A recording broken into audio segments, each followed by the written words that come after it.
Hai sahabat otomotif, pada kesempatan ini saya Rahmat Wijaya, guru otomotif teknik sepeda motor SMK Negeri 8 Muara Jambi, akan berbagi pengetahuan dan share pengalaman untuk belajar bersama mengenai otomotif. Pada kesempatan ini kita akan memahami dasar-dasar mesin.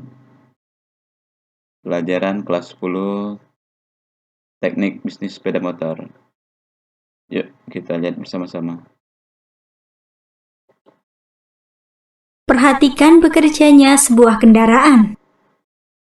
Jika diamati, begitu banyak penerapan ilmu-ilmu sains yang bekerja pada sebuah kendaraan. Salah satunya yaitu ilmu tentang statika dan tegangan. Lebih jauh lagi, konsep-konsep gaya dan momen sangat banyak diterapkan dalam bidang otomotif. Komponen-komponen otomotif juga didesain untuk dapat menerapkan konsep-konsep dasar ilmu statika. Bagaimana dasar-dasar ilmu statika dan tegangan pada kendaraan? Dalam multimedia interaktif ini, akan dibahas tentang dasar-dasar mesin dan elemen-elemen mesin yang menerapkan ilmu-ilmu tersebut.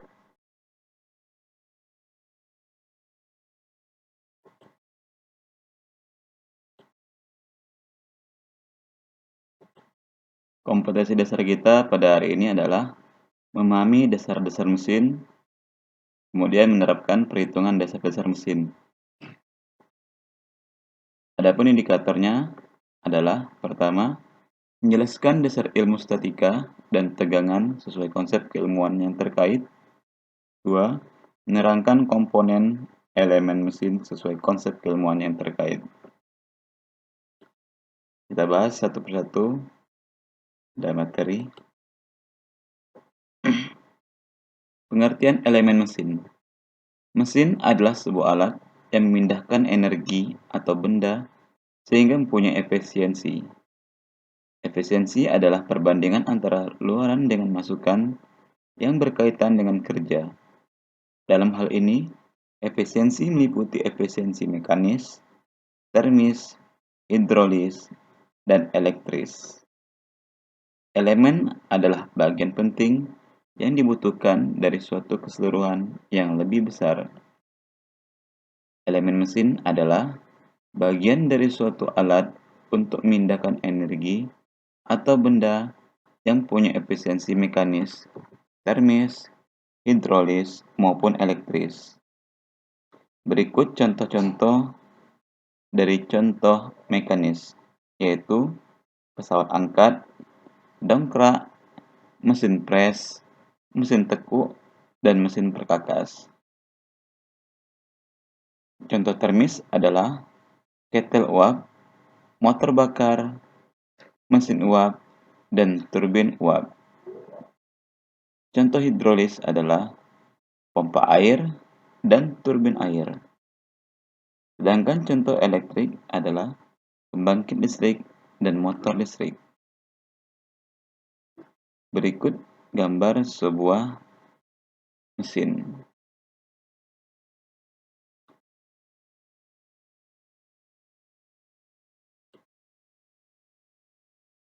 Dua, statika dan tegangan. Ilmu statika merupakan pengembangan dari ilmu fisika. Ilmu statika menjelaskan gaya-gaya yang bekerja pada sebuah benda.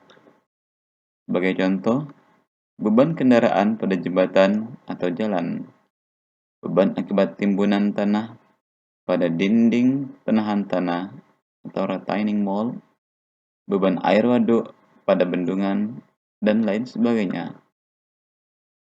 Berikut contoh salah satu penerapan statika dan tegangan pada jembatan.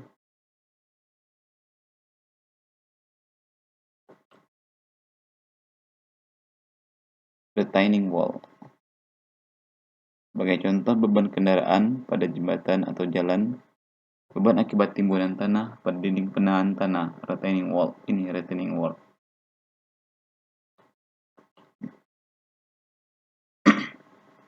Tiga, elemen mesin. Elemen mesin merupakan bagian yang mendukung kinerja suatu sistem mesin. elemen utama mesin terdiri dari 3 bagian, yaitu elemen sambungan, elemen transmisi, dan elemen penyangga. Beberapa contoh elemen mesin yaitu: pertama, elemen sambungan. Berikut ada contoh simbol baut, ini simbol mur.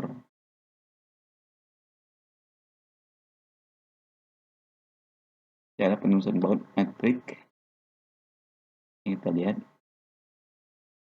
L55 mm, panjang baut dalam milimeter. LH artinya arah ulir, LH ulir kiri, RH ulir kanan. 2 artinya kelas material, 10 kali 1,5 artinya kisar jarak puncak ulir, M artinya jenis ulir metrik. Simbol mur dan simbol baut. Elemen transmisi. Berikut gambar poros elemen transmisi. Berikutnya elemen penyangga.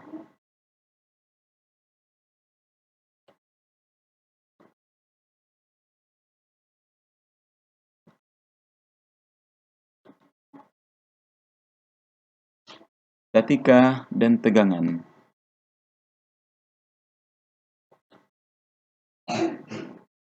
Yang pertama ada gaya. Gaya menyebabkan perubahan bentuk atau deformasi pada suatu struktur. Gaya mempunyai nilai dan arah. Digambarkan dalam bentuk vektor yang arahnya ditunjukkan dengan anak panah. Sementara itu, panjang vektor digunakan untuk menunjukkan nilai gaya.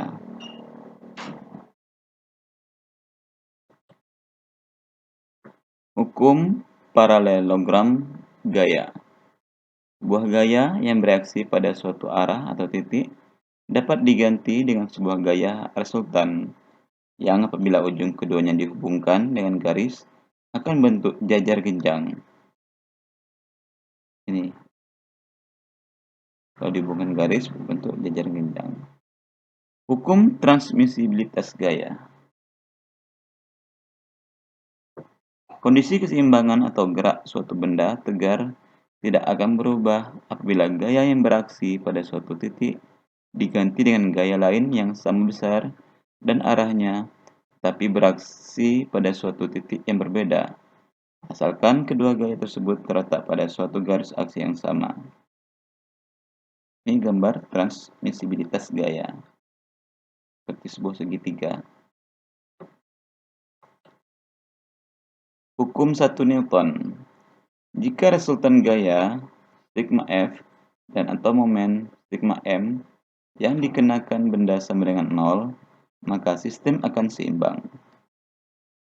Sigma F sama dengan 0, seimbang dengan gaya. Sigma M sama dengan 0, timbangan momen. Hukum 2 Newton.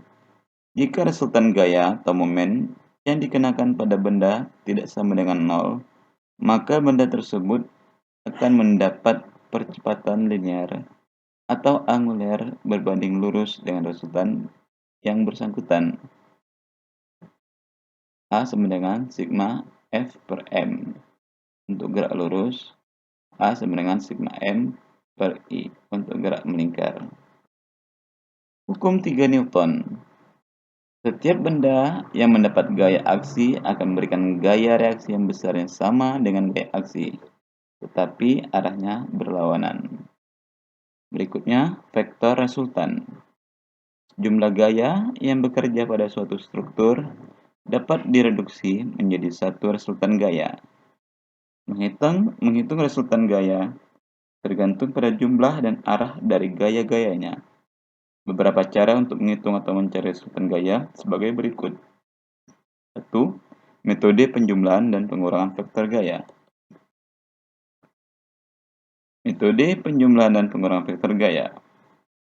Dua gaya atau lebih yang terdapat pada suatu garis dapat langsung dijumlahkan jika searah, atau dikurangkan jika arahnya berlawanan. R sama dengan F1 tambah F2.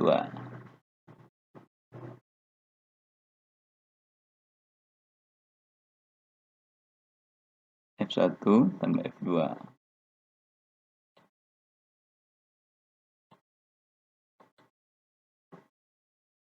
Metode kedua, metode segitiga dan segi banyak vektor gaya. 2. Metode segitiga dan segi banyak vektor gaya.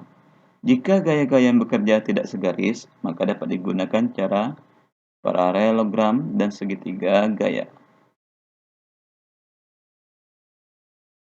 Berikut gambar vektor paralelogram. Jika terdapat lebih dari dua gaya, maka harus disusun suatu segi banyak poligon atau gaya. Ini animasi ya, disusun.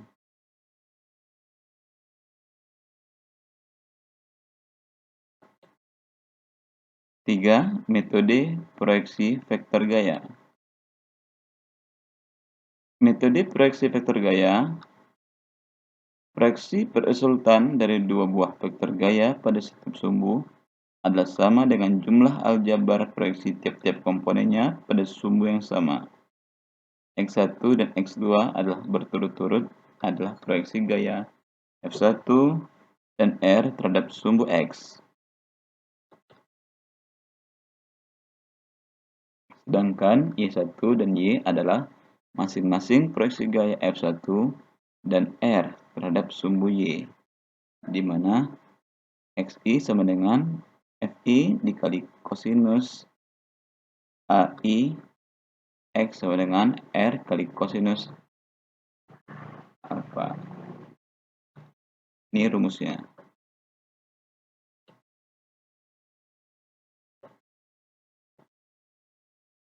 Momen. Momen merupakan posisi vektor gaya yang menyebabkan perputaran terhadap suatu titik sumbu tertentu. Pada gambar di samping, beban yang bekerja pada titik B akan menimbulkan momen pada titik A. Ini ada sebuah benda yang menggantung. Gambar Activa Cantilever Umbrella, sebuah payung yang menggantung. Momen puntir. Momen puntir, momen yang menyebabkan perubahan gerakan putar yang mempercepat atau memperlambat gerak putar suatu benda. Gaya yang menuju suatu sumbu disebut konkuren. Tidak akan menimbulkan momen pada sumbu Z.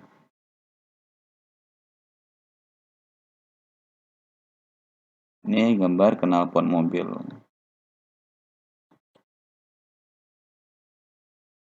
Dua, torsi terhadap sumbu Z.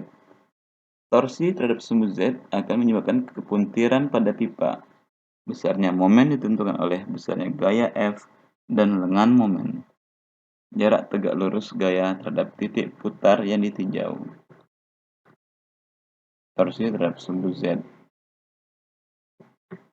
Sumbu Z, sumbu tegak lurus. 3. Torsi terhadap sumbu X. Momen terhadap sumbu X akan menyebabkan bending pada pipa.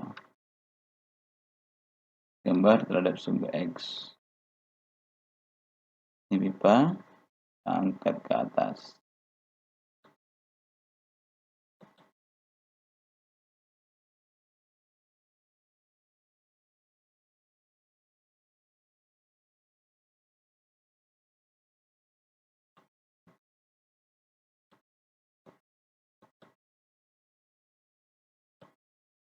Keseimbangan benda tegar. Suatu benda berada pada keseimbangan apabila gaya-gaya yang bekerja pada benda tersebut tidak menyebabkan translasi maupun rotasi pada benda. Oleh karena itu, agar benda tegar mengalami keseimbangan, translasi dan rotasi tersebut harus dihilangkan. Untuk mencegah translasi, maka resultan setiap gaya-gaya yang bekerja haruslah sama dengan 0. Untuk menjaga rotasi, maka jumlah momen yang dihasilkan dari resultan oleh semua gaya yang bekerja harus sama dengan 0.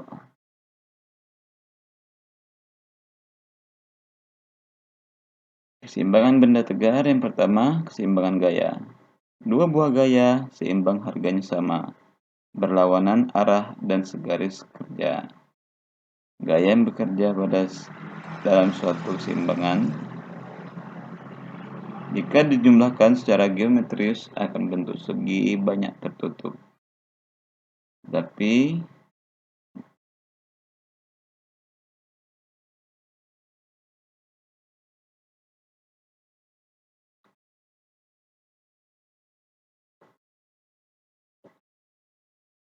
berikut elemen sambungan. Yang pertama ada sambungan lem. Nih, Anda pasti ingat sambungan lem. Sambungan lem atau adhesif adalah penyambungan bahan yang sama atau bahan yang berbeda, baik logam maupun non-logam, dengan memanfaatkan kontak permukaan ditambah bahan adhesif. Sebagai contoh,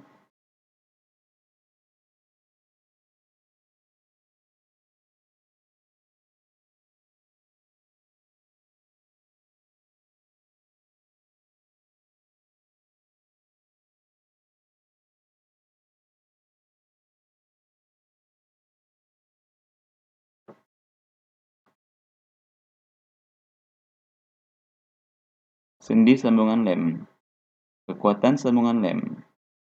Kompresi ada tekanan, tegangan, puntiran diputar, memotong, pembengkokan, substrat kaku dan kulit.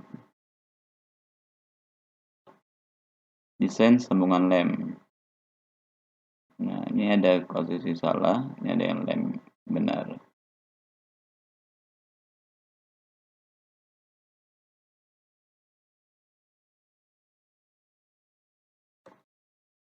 Kelebihan dan kekurangan sambungan lem. Kelebihan sambungan lem dapat menyambung bahan sejenis atau bahan yang berbeda seperti logam dengan plastik, kulit, atau karet. 2. Beban yang diterima merata.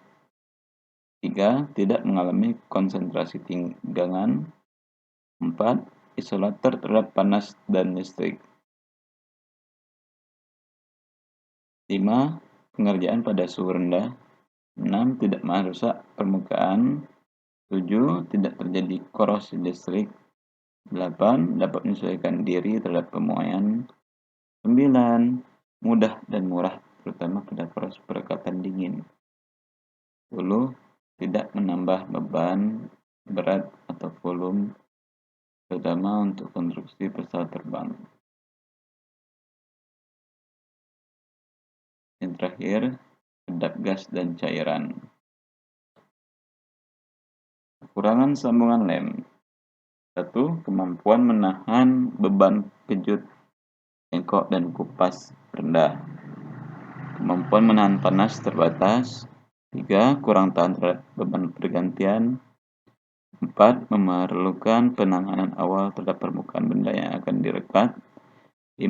Waktu pendinginan dan pengerasan hingga benar-benar mengikat relatif lama, terutama pada proses perekatan panas. 6. 3. Kelebihan dan kekurangan sambungan lem. Kekurangan sambungan lem. 1. Kemampuan menahan beban kejut, bengkok, dan kupas rendah. 2. Kemampuan menahan panas terbatas. 3. Kurang tahan terhadap beban berganti. 4. Memerlukan penanganan awal terhadap permukaan benda yang akan direkat. 5. Waktu pendinginan dan pengerasan hingga benar-benar mengikat relatif lama, terutama pada proses perekatan panas. 6. Harus memperhitungkan kontak permukaan yang cukup. 7. Sukar dalam pengujian non-destruktif. Berikutnya, sambungan solder. Pengertian sambungan solder. Sambungan solder merupakan penyambungan dari logam, besi, baja, tembaga, kuningan, seng, dan baja paduan dengan pengingatan oleh bahan tambah yang dicairkan. Dalam ini, titik cair bahan tambah lebih rendah dari titik cair logam yang disambungkan. Untuk sambungan yang membutuhkan kekuatan, kerapatan, dan ketahanan terhadap korosi, maka permukaan logam yang akan disolder harus benar-benar dibersihkan. Pada permukaan logam yang ditambahkan bahan pengalir untuk membantu pengaliran bahan tambah ke seluruh permukaan bidang yang disolder.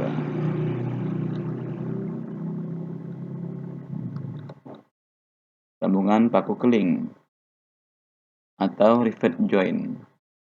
Sambungan paku keling adalah sambungan yang digunakan untuk menyambung plat dan batang profil. Jenis sambungan paku keling merupakan sambungan tetap. Sambungan ini jika dibuka harus merusak paku kelingnya dan tidak bisa dipasang lagi, kecuali mengganti paku kelingnya dengan yang baru, maka keling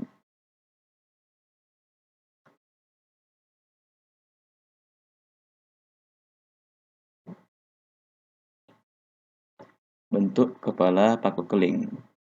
Paku keling kepala bulat paling banyak dipakai karena jenis paku keling ini paling mudah dipakai.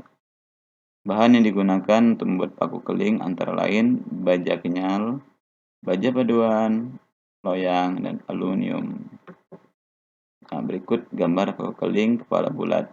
Nih, bulat kepalanya. Paku keling kepala rata. Nih, rata. Paku keling kepala tirus. Nih.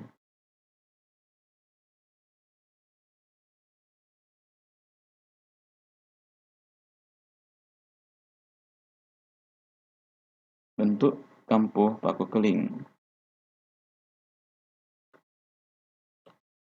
Berikutnya sambungan las. Sistem sambungan las termasuk jenis sambungan tetap pada konstruksi pada alat pemesinan. Jenis sambungan las dibagi menjadi dua jenis sebagai berikut. 1. Las karbit atau las otogen. Las karbit adalah pengelasan yang menggunakan bahan pembakar gas oksigen, zat asam, dan gas karbon asetilin. Dalam konstruksi baja las ini hanya untuk pekerjaan ringan atau konstruksi sekunder, diantaranya pagar besi dan tralis.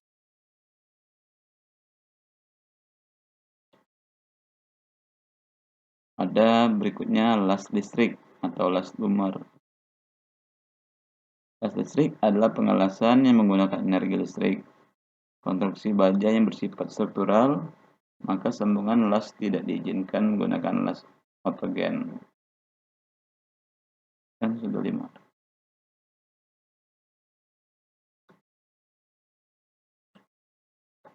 Kelebihan dan kekurangan sambungan las. Kelebihan sambungan las. A. Konstruksi lebih ringan. B. Untuk komponen yang kecil, jumlah produksi sedikit, waktu produksi akan lebih singkat dan biaya lebih murah. C. Dapat menahan kebocoran. D. Proses cepat untuk produksi massal. Adapun kekurangan sambungan las adalah A. Untuk produksi massal biaya lebih tinggi.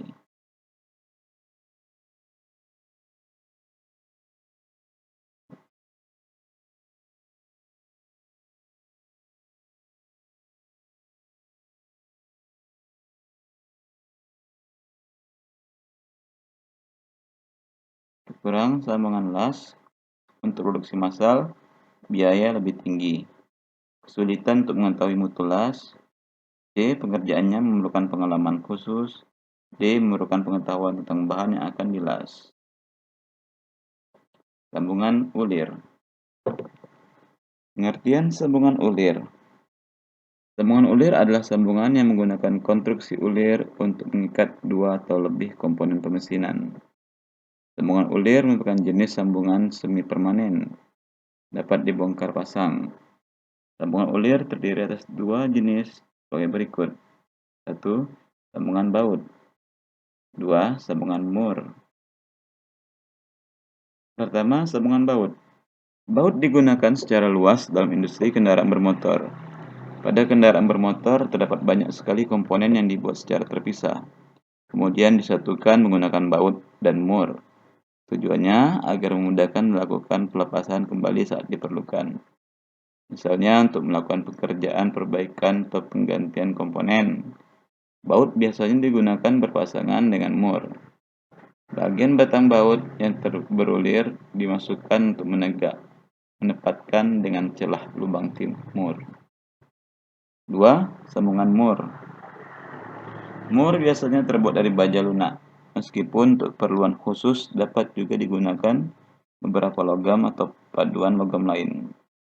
Jenis mur yang umum digunakan antara lain mur segi 6 hexagonal plane nut, mur segi 4 square nut, mur dengan mahkota atau dengan slot pengunci atau Castile nut and slot nut, dan mur pengunci atau lock nut.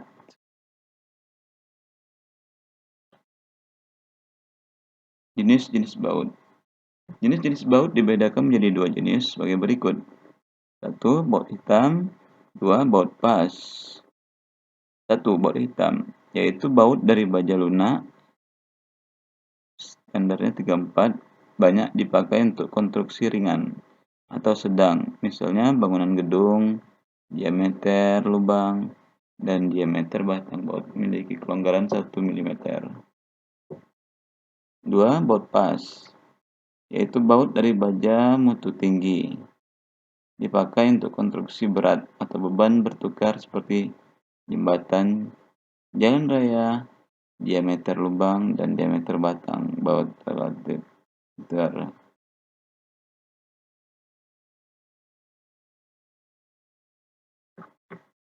Fungsi sambungan baut. Sambungan baut dilakukan dengan cara suatu pasak melintang atau baut dipasang pada suatu lubang yang dengan menembus massa pada bagian konstruksi yang disambungkan.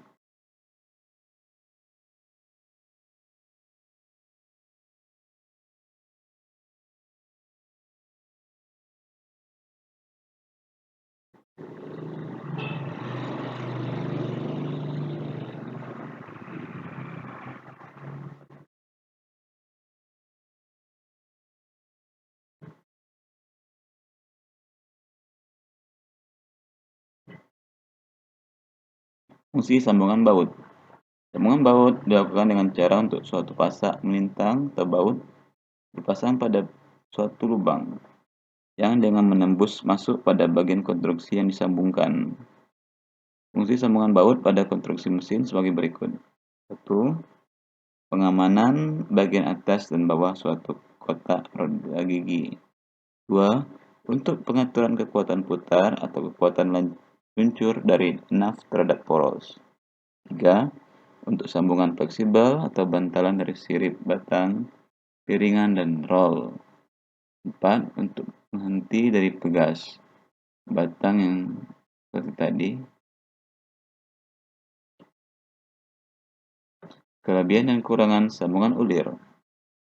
Kelebihan sambungan ulir. 1. Mempunyai reliabilitas keandalan tinggi dalam operasi. 2. Sesuai untuk perakitan dan pelepasan komponen. 3. Suatu lingkup yang luas dari sambungan baut diperlukan untuk beberapa kondisi operasi. Bentuk kepala paku keling. Paku keling kepala bulat paling banyak dipakai karena jenis paku keling ini paling mudah dipakai. Bahan yang digunakan untuk membuat paku keling antara lain baja kenyal, baja paduan, loyang, dan aluminium. Nah, berikut gambar paku keling kepala bulat. Nih, bulat kepalanya. Paku keling kepala rata. Nih, rata. Paku keling kepala tirus. Nih.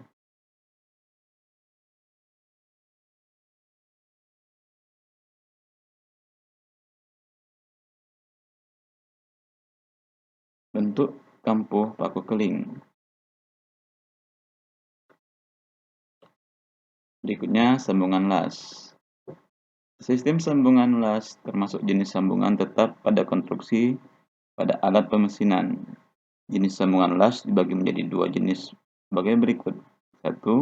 Las karbit atau las otogen.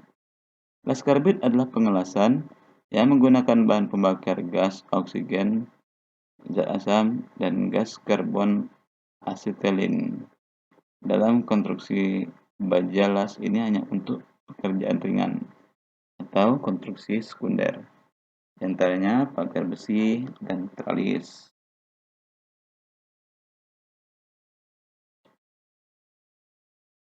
Ada berikutnya las listrik atau las lumer.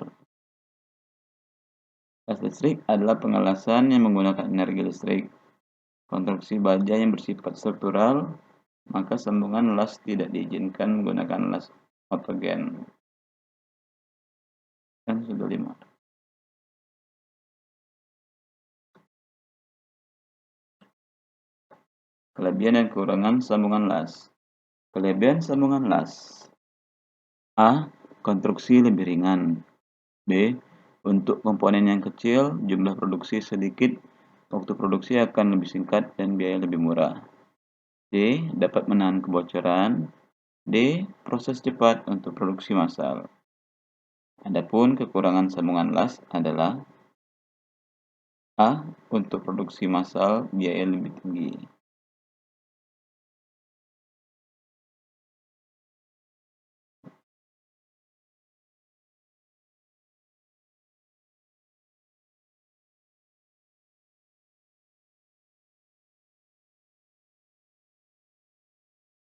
Kekurangan sambungan las untuk produksi massal biaya lebih tinggi.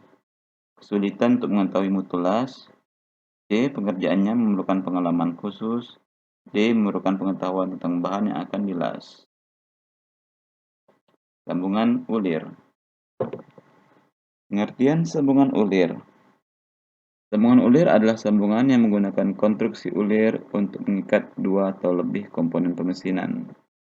Sambungan ulir merupakan jenis sambungan semi permanen, dapat dibongkar pasang. Sambungan ulir terdiri atas dua jenis sebagai berikut.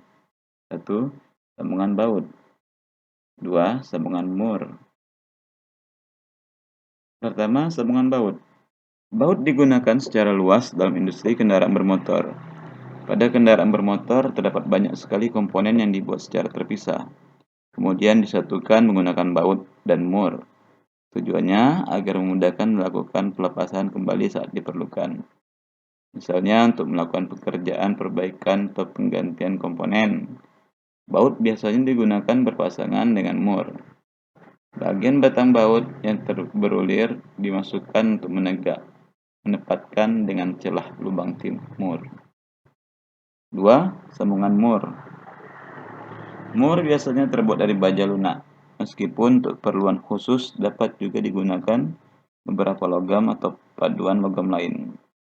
Jenis mur yang umum digunakan antara lain mur segi 6, hexagonal plane nut, mur segi 4, square nut, mur dengan mahkota atau dengan slot pengunci, atau castile nut and slot nut, dan mur pengunci atau lock nut.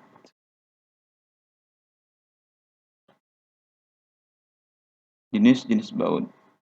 Jenis-jenis baut dibedakan menjadi dua jenis sebagai berikut. 1. Baut hitam. 2. Baut pas.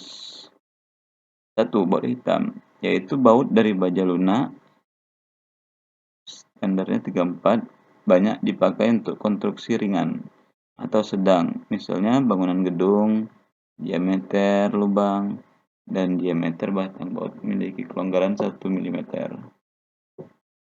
2. Baut pas, yaitu baut dari baja mutu tinggi, dipakai untuk konstruksi berat atau beban bertukar seperti jembatan, jalan raya, diameter lubang, dan diameter batang baut relatif.